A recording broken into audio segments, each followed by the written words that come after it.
खरं तर विधानसभेची निवडणूक आहे आणि निवडणुकीला भारतीय जनता पक्षाचा पाठिंबा आपल्याला आहे। आता शिवसेनेच्या नेत्या यांनी त्यांचा पाठिंबा आपल्याबरोबर आहेत। आरपीआय आणि विविध घटक पक्षांचा पाठिंबा मकरंद पाटलांना आहे। निवडणूक खूप सोपी आहे। निवडणुकीचा अभ्यास केला तर निवडणूक अवघड नाही। या निवडणुकीकडे आपण अशा अर्थाने बघितलं पाहिजे, स्वर्गीय यशवंतराव चव्हाण साहेबांनी कसं त्याची जमीन कायदा केला,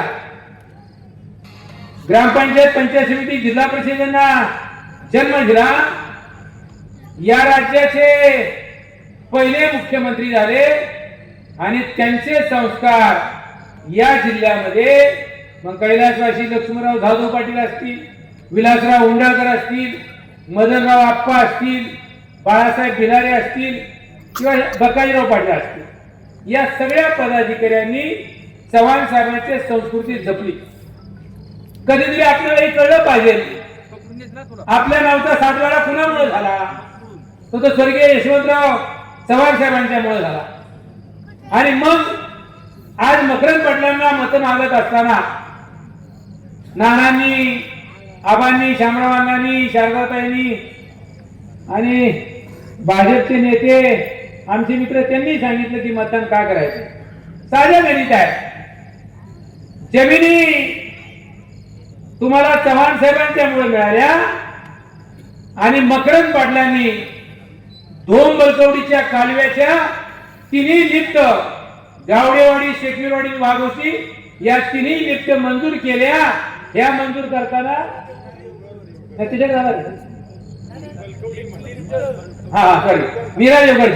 नीरादेवगडच्या तिन्ही लिफ्ट केल्या। त्या लिफ्ट मंजूर करत असताना आमचे मित्र एस.वाय. पवार सुद्धा त्या बैठकीला होते। हे मतदार आपल्याला करतील, फक्त पक्षीय अडचण आहे, परंतु ते सुद्धा बैठकीला सिंचन बोलला होते। तात्या ऐकत असतील तर तात्या सुद्धा म्हणले की मकरंद पाटीलच ह्या लिफ्टचं काम करू शकतात, हे तात्या म्हटले होते। तेव्हा आपल्याला हे कळलं पाहिजे। नीरादेवगडचं पाणी तुमच्याकडे फिरायला लागलेलं आहे कारखान्याच्या संदर्भात। कारखान्याला ऊस जाण्याची क्षमता आहे, आपल्याला 3 लाख मेट्रिक टन ऊसाचं उत्पादन खंडाळ्यात आहे, म्हणजे आपला स्वतःचा ऊस आहे आणि याला मकरंद पाटलांचं श्रेय आहे।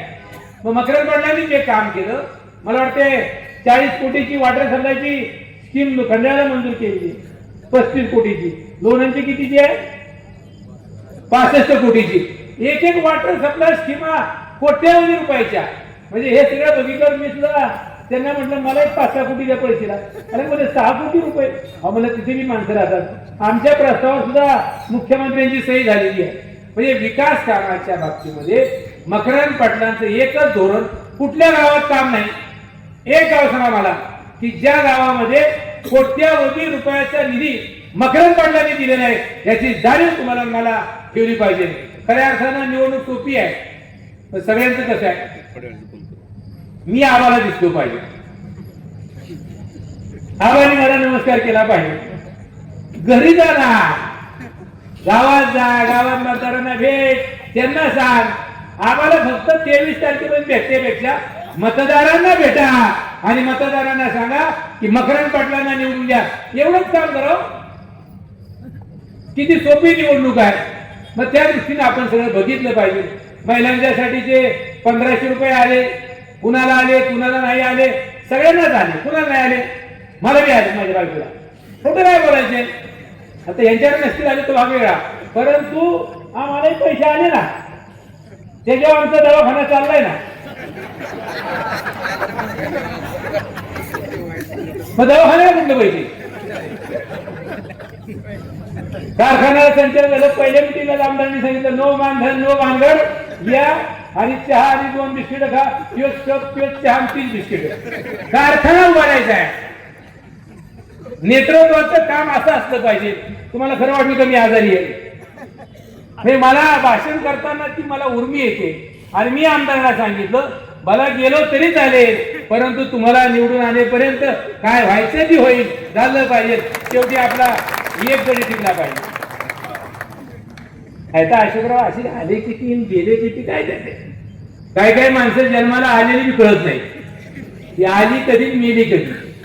काय काय माणसांचं आयुष्यभर राहतं, ते आयुष्यभर लोकांच्या स्मरणात राहतात.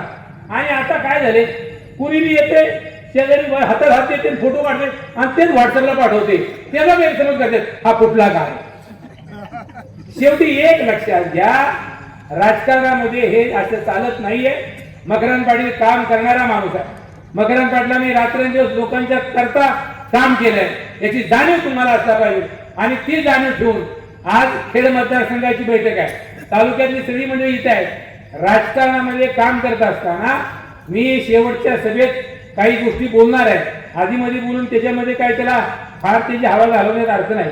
परंतु राजकारणामध्ये मकरंद पाटलांनी, मग कोरोना काळ असू दे, कुठल्या कुटुंबावर आलेला वाईट प्रसंग असू दे, म्हणजे मी तुम्हाला सांगतो या पद्धतीनं कार्यकर्ता काम करत. 4000 कोटीची काम आहे, 4000 कोटीची. मी माझ्या गावामध्ये वडिलांचं सभागृह बांधतोय, 4.5 कोटी रुपये लागतात त्याला. आबांनी आम्हाला 1 कोटी रुपये दिले. मग मी दवाखान्यात जाऊन ते अर्ध काम राहील ना, त्यामुळे गेलो तरी चालेल, पण ते सभागृह झालं पाहिजे. त्यामुळे ही भूमिका आपली पंखर असली पाहिजे. वसंतराव, भूमिका बदलता कामा नये, काय व्हायचे ते होईल. बुटी गलीत खेळून जाऊ दे, नाही तर डुकरून जाऊ दे, पण बुटी गलीत गेली पाहिजे.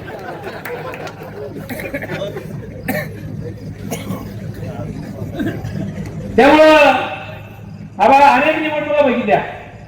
यशवंतराव चव्हाणांनी शालिंताईची निवडणूक बघितली, त्यावेळेला कुशेगावला प्रचाराला गेलो नाना. आणि 2024 ची निवडणूक बघतोय, या सगळ्यातली वेगळी निवडणूक आहे. हे 4ही पक्ष सत्तेत होते, 4ही पक्ष विरोधात होते, सगळेच आहेत. परंतु अजित पवारांसारखा एक कणखर नेता, ज्या अजित पवारांच्यामुळं, ज्या देवेंद्र फडणवीसांच्यामुळं, ज्या एकनाथ शिंदेच्यामुळं मकरंद पाटलांनी 10 मिनिटांमध्ये 467 कोटी रुपयाच्या सह्या घेतल्या. हे सुद्धा मकरंद पाटीलच करू शकतात, दुसरं कोणी करू शकत नाही. आणि काय लागते, उद्या सरकार आल्यानंतर अडचण काही नाही. त्यामुळे फक्त दिव्याच्या गाडी आल्या आम्हाला बसून देतात काहीतरी. शेवटी आबा दिव्याच्या गाडीत आम्ही मागत, असं व्हायला नको. शेवटी आपण सगळेच त्या गाडीत असलं पाहिजे. बरं, दिव्याच्या गाडीत तुम्ही बसा, पण आम्हाला 100-500 कोटी रुपये द्या, एवढी विनंती करतो. आणि मकरंद पाटलांना बोलण्याकरता वेळ पाहिजे. मी त्यांच्याकडे 10 मिनिटाचाच वेळ मागितला होता.